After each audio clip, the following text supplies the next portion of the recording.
রাকিব আর নিঝুমের বিয়ে হয়েছে মাত্র ৬ মাস। অ্যারেঞ্জড ম্যারেজ, কিন্তু ধীরে ধীরে বন্ধুত্ব আর ভালোবাসায় ভরে উঠেছে সংসারটা।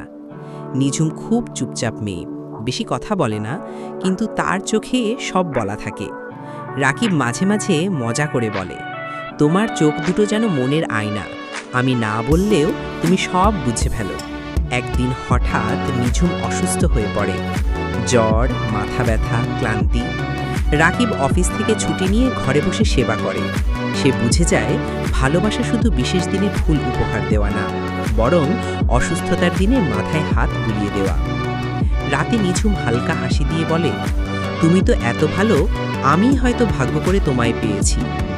রাকিব চুপচাপ নিঝুমের কপালে হাত রাখে, বলে, ভাগ্য নয় নিঝুম, এটা আমাদের দুজনের চেষ্টায় গড়া ভালোবাসার ঘর। যতদিন তুমি পাশে আছো ততদিনই আমি ধন্য।